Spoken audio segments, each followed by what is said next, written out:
E aí, pessoa! Seja muito bem-vindo ao Sumicast, o podcast oficial da Sumitomo Chemical, que tem como missão promover o bem-estar, oferecendo soluções sustentáveis para a produção de alimentos e saúde na sociedade.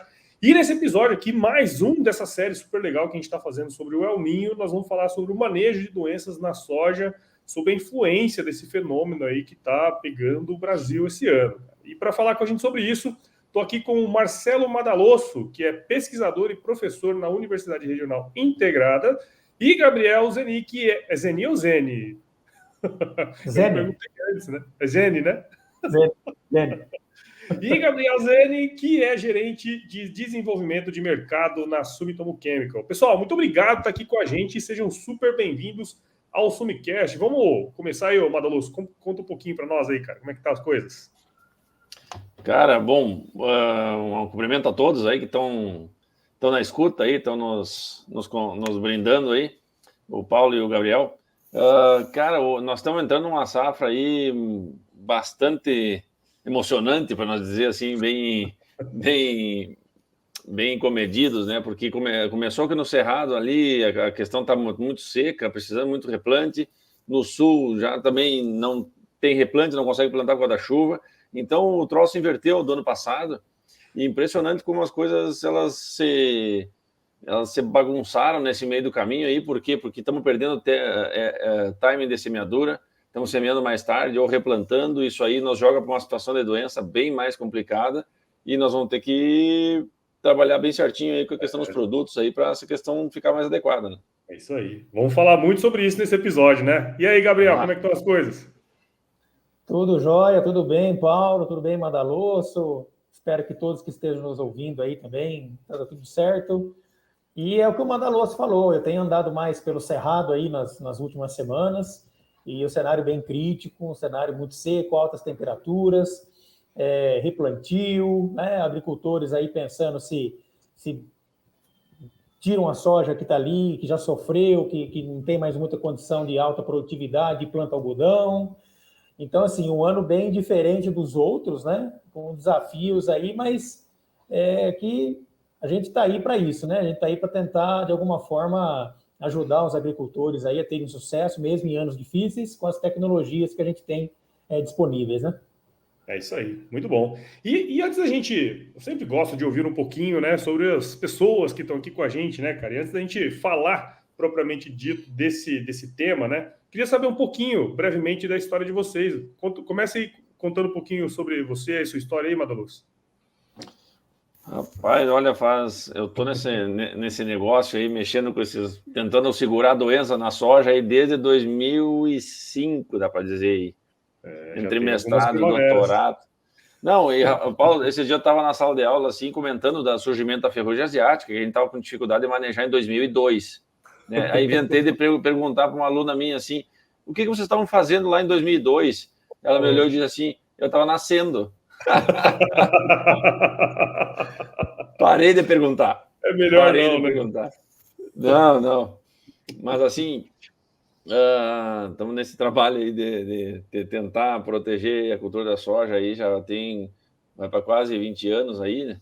Então, nesse decorrer aí, também morei muito no Cerrado, aí trabalhei muito no Instituto FITS, que era o que a gente começou lá, no Balardim. Depois teve uma hora ali que eu resolvi seguir carreira solo ali, e aí alçamos o voo e começamos a trabalhar também mais numa região do estado, do país, aqui mais oeste, e também Paraguai. Então a gente circula bastante e consegue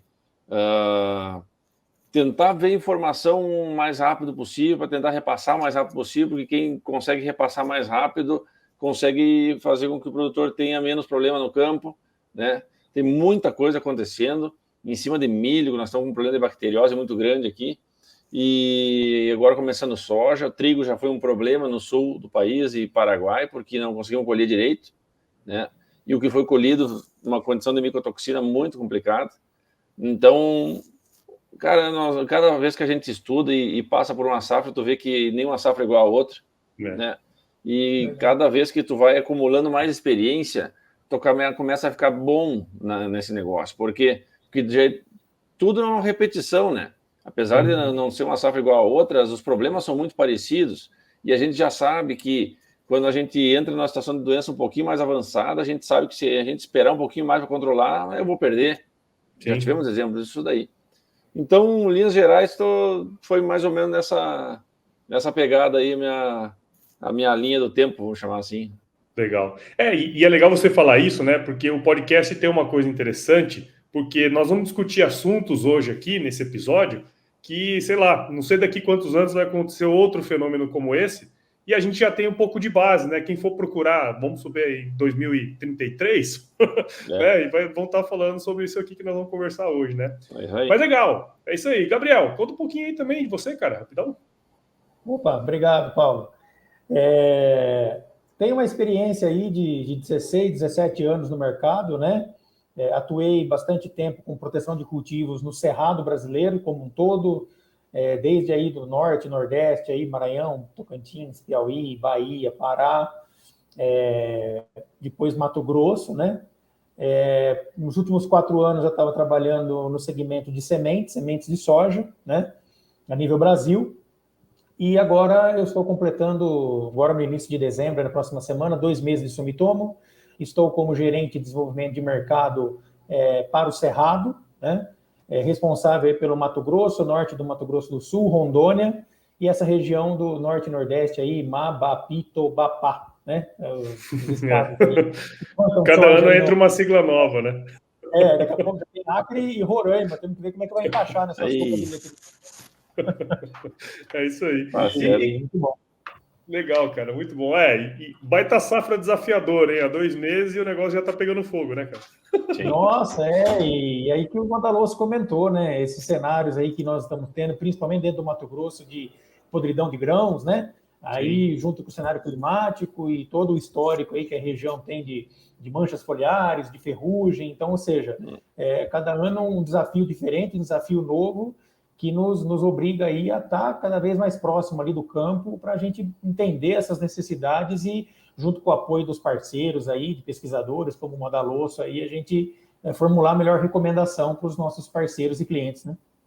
Sem dúvida, sem dúvida. E até entrando no tema, né, que a gente vai tratar aqui hoje, a gente tem falado nos últimos episódios muito sobre os impactos, né, do El Niño nessa safra aí, em diversos aspectos. E nesse episódio, o recorte nosso é falar da influência do fenômeno no manejo de doenças, né, em especial a ferrugem, né, que é talvez a mais difundida aí.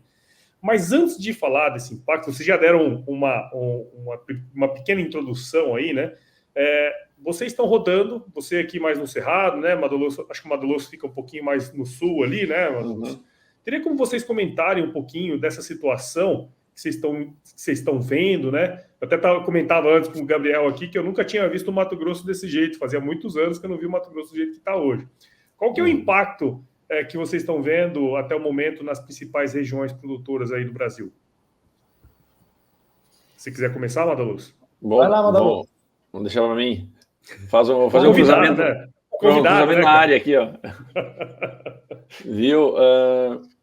Cara, assim como a gente comentou lá no princípio, uma coisa que tá bastante diferente dos outros anos é esse início turbulento, né?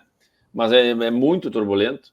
Então, vou contar um pouquinho do Paraná para baixo, então, vamos chamar assim, pegando um pouquinho do Paraguai também, né? O Paraguai conseguiu ali no sul semear muito cedo, choveu bastante desde o início, e aí temos situações de ferrugem já no Paraguai, né, em lavoura comercial, e no sul, ou Paraná para baixo, vamos pegar assim, a gente tem aí algumas dificuldades ainda de estabelecer lavoura, né. Às vezes o Paraná ali alguma coisa já conseguiu se estabelecer bem, Santa Catarina está com dificuldade e o sul com dificuldade. Esse final de semana tivemos aí uns 2, 3 dias mais seco, então foi uma loucura, tu não achava, só achava a plantadeira andando nas lavouras aí, para o produtor tentar ganhar tempo. E aí começa aquele negócio, a gente empurra, apesar da janela de plantio nossa ser um pouco longa, né, no sul, né, a gente sabe que o plantio mais tardio, tu vai jogar a tua soja dentro de um turbilhão de ferrugem lá no fevereiro, março. Então, são situações aí que estão postas já. E uma coisa, sabe, Paulo e Gabriel, o produtor, especialmente do Sul, ele vem com uma cicatriz no no peito dele e no bolso, principalmente, né? Sim. E isso está relacionado com a questão das secas que a gente teve uns 2 anos atrás, e tem umas áreas que até 3 anos mais ao sul do país, mais ao sul do Rio Grande do Sul, inclusive. Então, tu imagina um produtor numa situação dessas, entrando numa safra, plantando tarde, qual é a tendência dele? Querer economizar o máximo de aplicação possível. E esta safra é uma safra que nós temos que colher por 2 ou até 3, eu tenho que fazer pagar essa conta, né? Então, a gente tem um desafio gigante que é fazer essa soja ficar no campo e protegida, né, usando fungicida, para mais tempo, porque vai ter água, e vai ter luz, e vai ter temperatura, e para a soja está tudo jóia. Eu vou encerrar essa parte aqui dizendo o seguinte, uma frase de um produtor para mim, rapaz, eu acho que faz umas 3 meses por aí, ele disse, Madaloso, eu estou louco para ver ferrugem na minha área esse ano. E eu disse, ué, rapaz, por quê? Porque quando tá ferrugem, tá chovendo, rapaz. É onde tá ferrugem da soja. E aí eu disse, tu tá certíssimo aí, vamos aguardar aí. E faz todo sentido, né, cara? Foram pelo menos 2 safras aí que seca brava, né?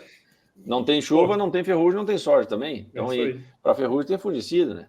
Sim, é verdade, é verdade. E aí, Gabriel, o que você tem visto, cara? Assim, o sul, né? Esse excesso de chuvas aí que a gente tem percebido, né, cara? E na região do Cerrado, o que você tem percorrido aí e visto? O Cerrado, principalmente as regiões que eu tenho andado com mais frequência, que é o Mato Grosso, né? Tem de tudo um pouco, né?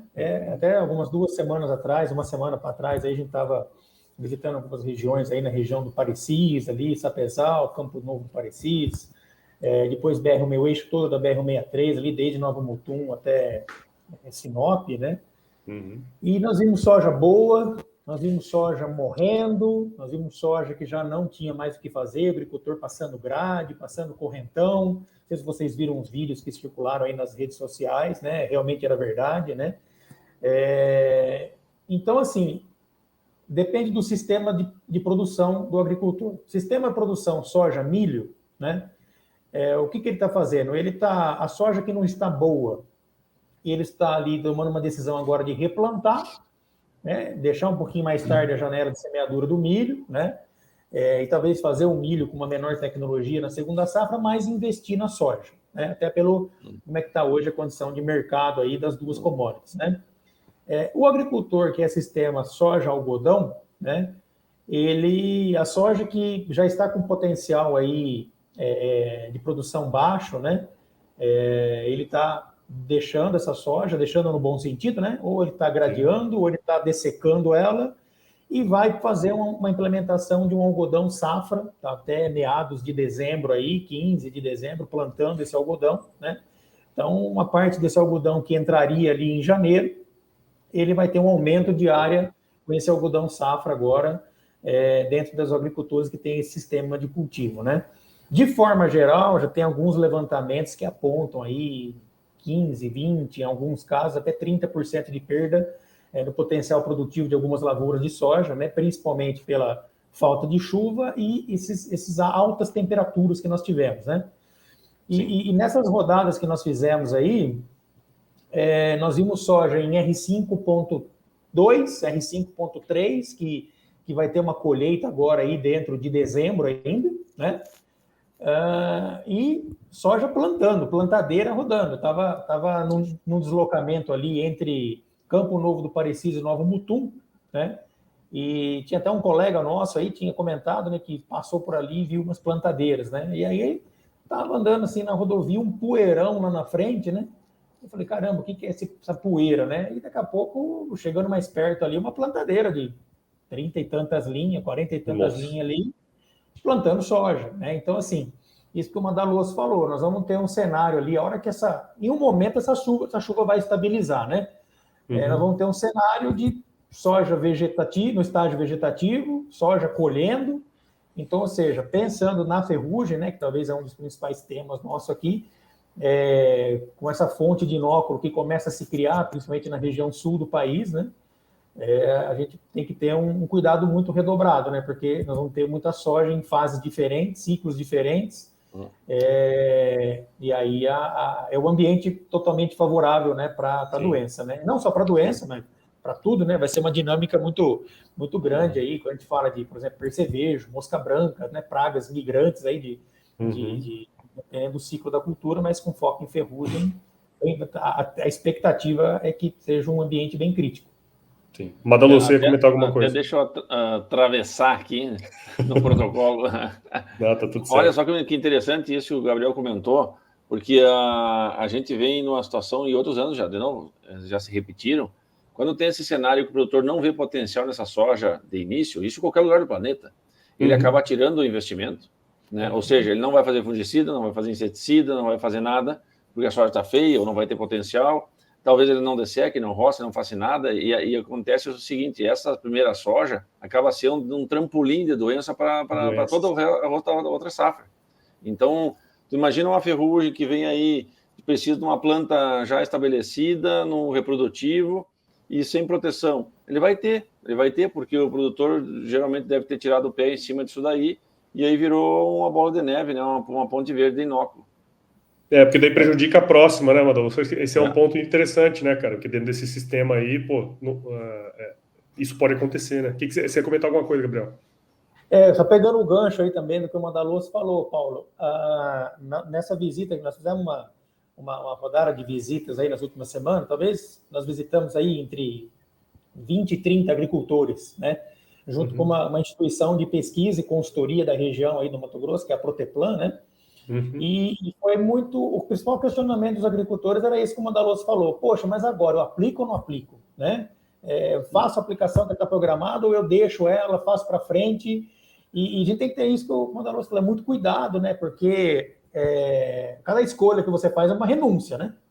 E aí você pode gerar inóculo para a tua própria área, né?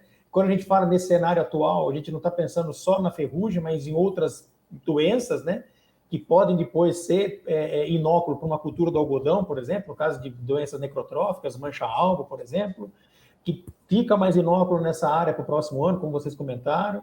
Então, e aí é muito crítico, né, porque você vê aquela soja dobrando folha, virando folha, seca, falar para o agricultor aplicar, a gente entende o lado dele, né, mas muitas vezes você tem que pensar aqui, qual que é o teu foco nesse momento? É a planta ou é o alvo, é a doença, né? Será que numa condição de aplicação ali, mais à noite, nos primeiros horários do dia seguinte, essa planta já está numa condição de receber essa aplicação? Então, assim, foi muita discussão boa, muita discussão interessante aí, mas também com um bom senso muito grande, né? Porque a gente sabe que o investimento é alto, e aí o agricultor também, a gente tem que ponderar ali e fazer as melhores recomendações, né? Sim.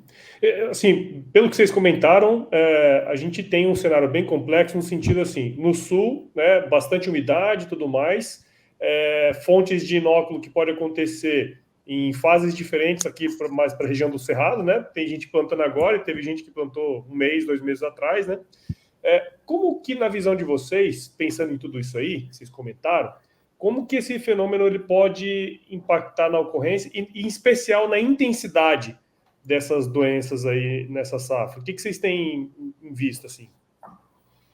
Bom, eu vou comentar, vamos chamar assim, da situação mais molhada, né? Que é a questão que está se passando no Paraná para baixo, vamos chamar assim. Primeiro, a gente vai ter uma situação bastante complicada de manejo de fungicida, principalmente pelo seguinte, até não vou nem entrar na questão de produto, mas a condição para o produtor conseguir entrar de novo na lavoura aplicar, fazer a reentrada. Por quê? Porque hoje o solo está encharcado, a hora que esse solo começa a secar, dá mais 10 milímetros, encharca de novo, a hora que ele vai dar uma secada, dá mais 20 milímetros, encharca de novo, o produtor não consegue entrar. O amassamento, a compactação, os trilhos, o rastro na lavoura começa a ficar bem complicado. E aí temos coisas acontecendo paralelo a isso. Por exemplo, está todo mundo recorrendo ao avião, para fazer a aplicação de avião, que funciona muito bem, desde que respeitaram as limitações, mas funciona muito bem, só que nós não temos avião para tudo. E Sim. Aí começa o seguinte, começa assim, o avião mais perto das regiões arrozeiras, que tem bastante avião, essa sobra.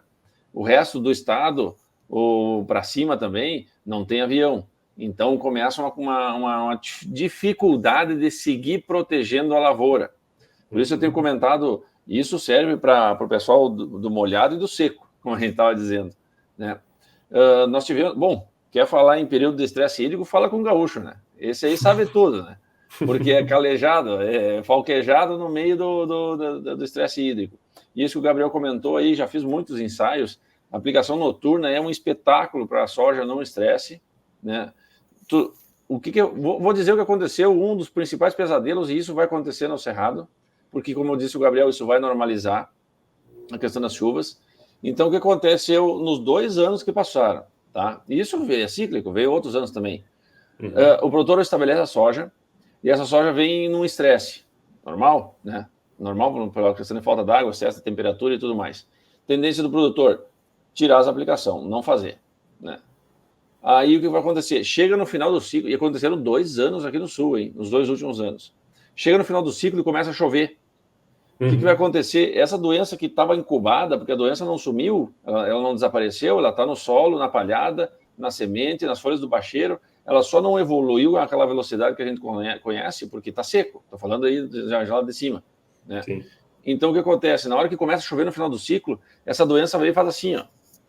Ela tem uma subida na vertical. E aí o cara vai colher grão com mancha roxa, de cercóspora, grão mal formado, grão com fomopsis, a podridão das vagens e a abertura de vagem. Por quê? Porque naquele primeiro momento, onde por mais que esteja um estresse hídrico, a gente deveria ter feito alguma aplicação, né?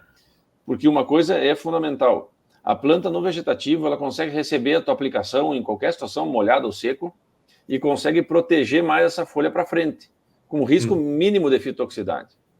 Então, eu tenho dito para o produtor que está no sul, por exemplo, e para o produtor que está no Cerrado, cara, se antecipa, tá? Se antecipa.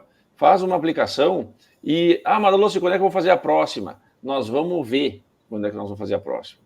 Por quê? Porque na condição de estresse hídrico, eu tenho que estar com esse termômetro ligado, olhando para o céu e olhando para a planta, né? Porque eu não posso botar um produto de eficácia boa, vamos chamar assim, e dar uma fitotoxicidade nessa planta. Não posso, né? Por outro lado, eu também não posso fazer uma aplicação esperando um intervalo muito maior, porque no seco ou no molhado eu vou perder a mão do manejo.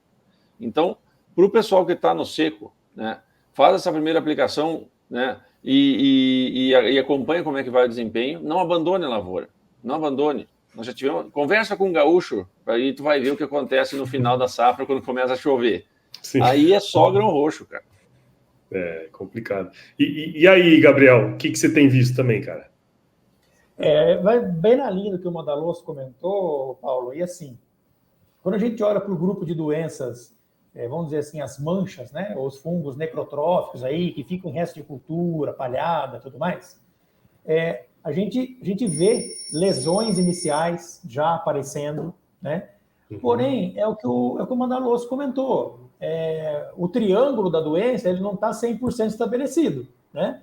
Você tem o patógeno, você tem o hospedeiro, né? Só que a questão do ambiente, ele não está deixando essa doença explodir, né? Ter esse crescimento. Então, assim, mesmo que são severidades baixas, a doença necrotrófica, ela está presente, né?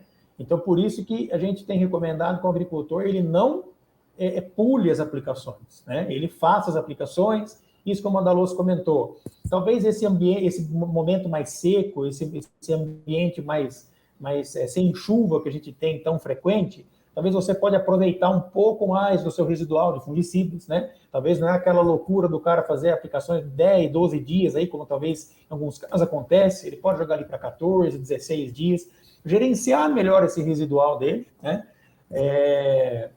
E outro ponto que a gente tem discutido muito nesse cenário é isso que o Madalossi falou de você. Hoje nós temos opções de produtos mais amigáveis, né? Produtos ali que a planta ela tem um gasto metabólico, né, para trabalhar a absorção, translocação de todos os produtos que são aplicados, né? E no caso dos fungicidas, tem um trabalho recente de um fisiologista, o Ricardo Andrade, ele é fisiologista lá na Bahia, Luiz Eduardo Magalhães. Acho que ele já participou. Ele teve aqui, acho que 2 episódios atrás. Ah, legal, olha aí.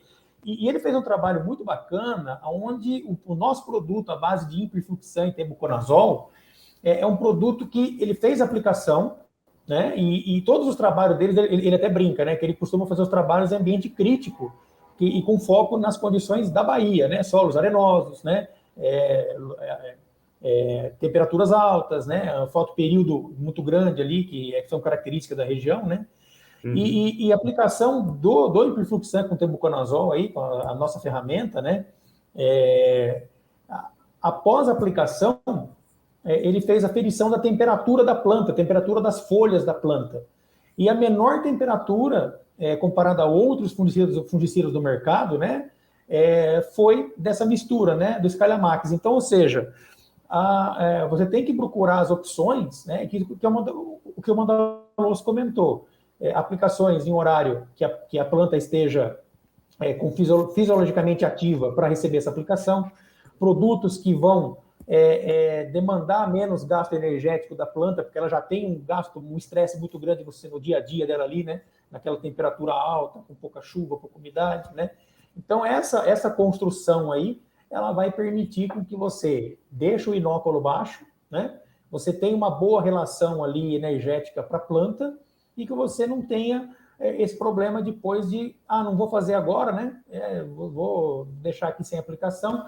Aí lá na frente tem aquele estouro da doença. Aí o operacional não permite, aí começa a chover com mais frequência, tem que aplicar em mais quantidade de área, e aí ele começa a correr atrás da doença, né? Que é o que não pode acontecer. Aí o bicho pega, né?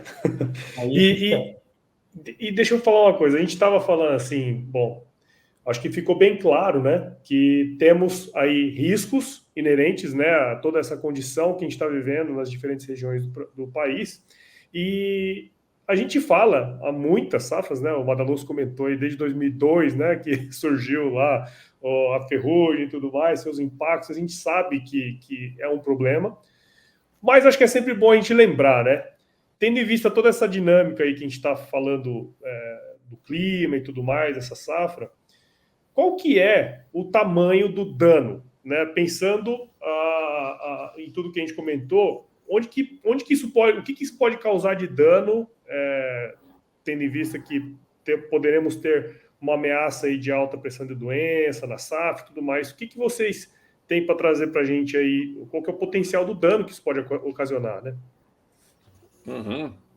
Não, essa é uma pergunta bastante importante, sabe por quê, Paulo? Porque tu mexe com a parte mais sensível do produtor, do bolso, né? Sim. Então, hoje, por exemplo, a gente tem esse cenário aí onde eu consigo entrar com furceira mais cedo, né? Se eu pego uma condição, uma pegada de chuva no primeiro momento, se eu consigo entrar com a aplicação mais cedo, eu acabo reduzindo a quantidade de fungo que vai ficando na minha lavoura e vai ciclando, infectando folhas novas, infectando folhas novas. Então, eu começo a reduzir esse inóculo desde o início. A gente já tem muitos dados que essa aplicação antecipada aí, aqui no sul fala em 0, no Cerrado fala em vegetativo, mas é uma aplicação dos 20, 30 dias ali. Essa aplicação é fundamental porque tu tem muito pouco fungo para matar ali. E tu entrando cedo, tu consegue acessar todas as folhas, pecíolo, haste, literalmente tu molha toda a planta, que é a única vez que tu vai fazer isso aí, inclusive. Né? O problema é a tecnologia de aplicação muito grande depois, porque a planta cresce, muita folha, muita folhagem, nós nunca mais molhamos pecíolo e haste. Né? Então isso começa a acarretar que a gente não consegue controlar por dificuldade de atingir. Né? Então, quando eu entro numa situação de estresse hídrico, por exemplo, eu vou ter perdas associadas com o estresse hídrico, lógico, mas eu também vou ter perda associada com aquela subida de doença lá no final. Então, se eu pegar isso aí e jogar para ferrugem, por exemplo, olha, nós vamos ter perdas aí, dependendo de onde a ferrugem entrar, isso aí vai variar de 20% a 50%, só de ferrugem, né? No seco, tá? Porque no seco é quando a gente perde mais, inclusive. Por quê? Porque no seco a gente não aplica, não quer aplicar. Sim. Eu podia fazer uma aplicação noturna, né? A questão do Gabriel comentou ali bem a questão das carboxamidas, né? O Hiperfluxan do Scali aí tem uma pegada fisiológica bastante boa, né? A gente já mediu assim um monte de efeitos relacionados ao estresse hídrico com o uso ou não de carboxamida. Então eu deixo de perder, vai variar isso de 8 a 12 sacos, mais ou menos, se eu trabalhar com essa aplicação antecipada no seco, tá? É lógico que eu já quero deixar uma coisa clara aqui, que no meu canal no YouTube lá o pessoal vai e pergunta muita coisa quando eu joguei até essa informação. Aí o pessoal fica assim, não, professor, eu tô com uma planta totalmente desfolhada de seca, está quase morta. Adianta eu fazer uma aplicação?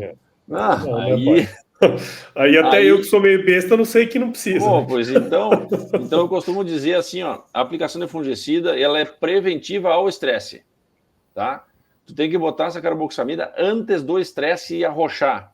Por quê? Porque a carboxamida vai reduzir a respiração da planta, vai regular mais a abertura estomática, ela vai perder menos folha, ela vai ativar mais a nitrato redutase, ela vai fazer com que essa planta respire menos, então ela gasta menos CO2 ali, menos carbono e consegue acumular mais carbono, ou seja, mais energia, e isso vai chegando no final do ciclo. E eu vou dizer de novo, tá com problema de seca, conversa com o gaúcho. Nos outros anos, cara, o produtor só conseguiu colher semente da onde ele fez essa de fungicida ali.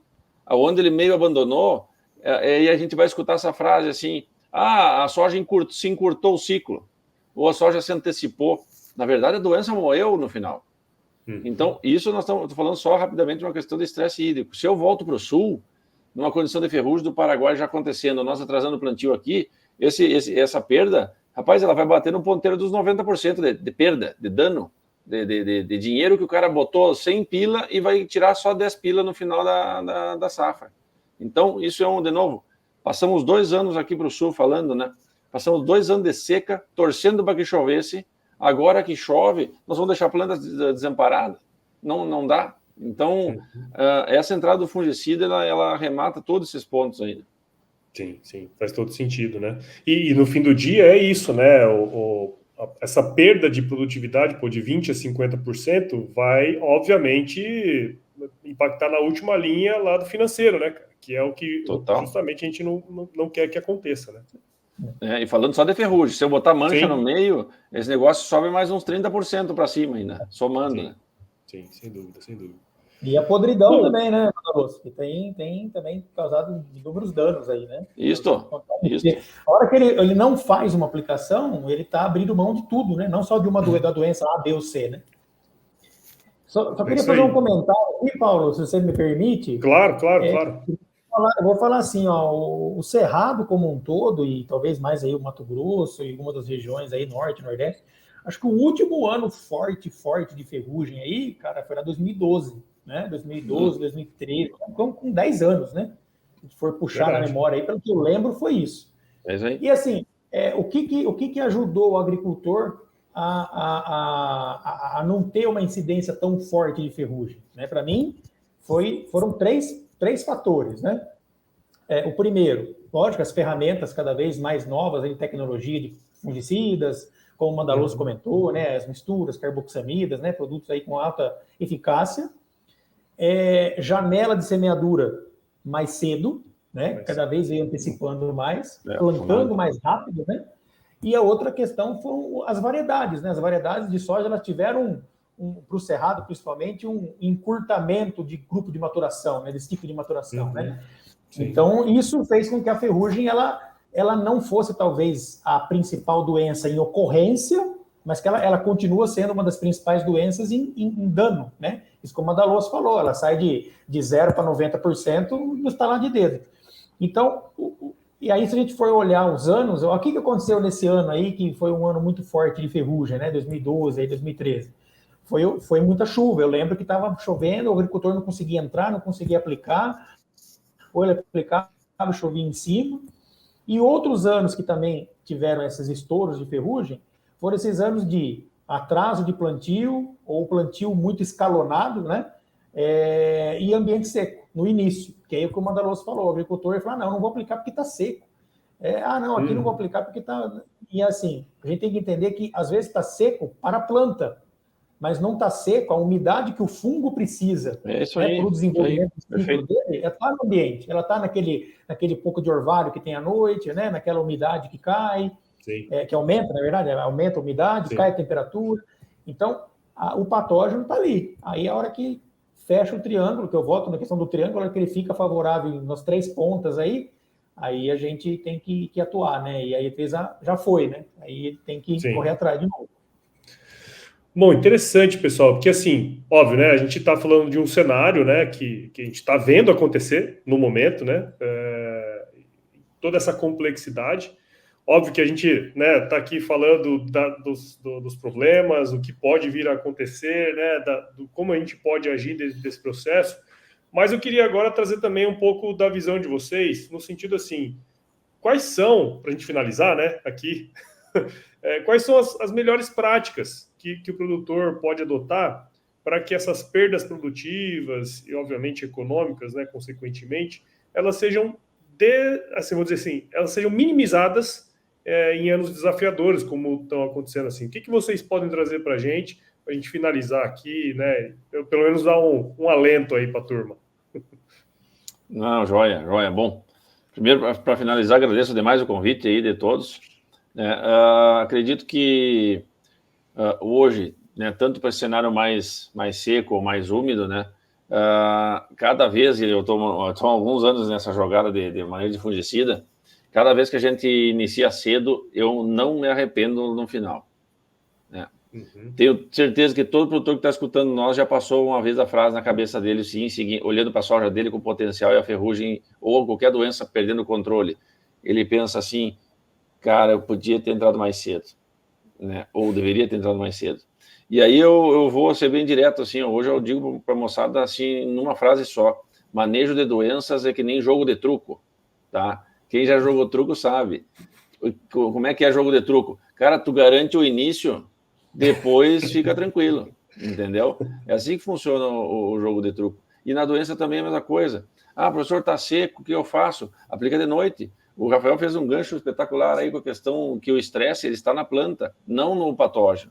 O patógeno que ia fechar o ciclo é uma ferrugem, por exemplo, ou a mancha-alvo, que ia demorar uns 12, 16 dias para fechar o ciclo. Quando está seco, ele vai para 20 dias. Mas o patógeno não morre, o estresse está no hospedeiro. Depois, quando começa a chover, ou até nem precisa chover, qualquer garoinha, qualquer manutenção de folha molhada é um pesadelo para o hospedeiro, e aí fecha o triângulo, a doença sobe. Então, eu digo para o pessoal, cara, jogo de truco, entra no cedo, te antecipa, e, professor, mas e depois? Depois nós vamos ver. Só não pode demorar demais para fazer a primeira, ou zero, o que for, porque depois tu não consegue recuperar a folha morta. Folha morta é um defunto vegetal, não tem mais o que fazer. Então, quem enche grão é folha verde funcionando. Como é que ela fica lá? Fungicida na cabeça dela, não tem outro remédio. Tem que garantir a primeira mão, né? É isso aí, é truco na jogada. Bom demais. E aí, Gabriel, o que você pode dizer para a gente, cara, dentro desse cenário aí? Eu vejo que, como já foi comentado pelo Madaloso, né, Paulo, acho que a gente tem que ser criterioso e olhar cada cenário, né? Uhum. Então, logicamente, o agricultor lá na fazenda, ele tem a equipe técnica dele, ele tem lá o suporte ali para as tomadas de decisão, né? E eu vejo que tem que ter tudo baseado em bom senso, né? Como eu comentei, a gente tem que olhar qual que é a perspectiva daquela lavoura, que condição que está aquela lavoura, né? E aí você faz o gerenciamento das opções que você tem dentro do barracão, né? Dentro da sua fazenda, em cada cenário, né?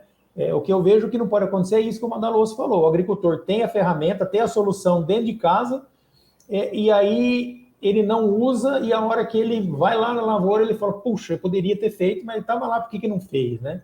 Então, eu vejo que, lógico, é uma tomada de decisão difícil, né, diante do cenário, a gente sabe do alto investimento aí que mas a gente tem que pensar também que, no ano bom, no ano, vamos dizer assim, de preço bom, no valor, a commodity totalmente valorizada, quanto mais produzir, melhor, porque vou aproveitar esse ambiente favorável, esse momento favorável de custo, né, do custo da commodity, da precificação da commodity.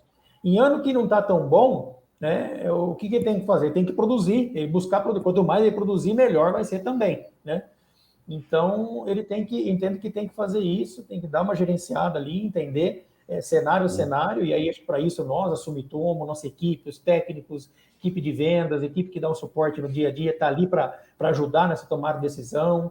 Se precisar chamar parceiros, chamar aí especialistas, como o Madaloso, ou outros, para ajudar numa tomada de decisão, a gente está ali para isso também, né?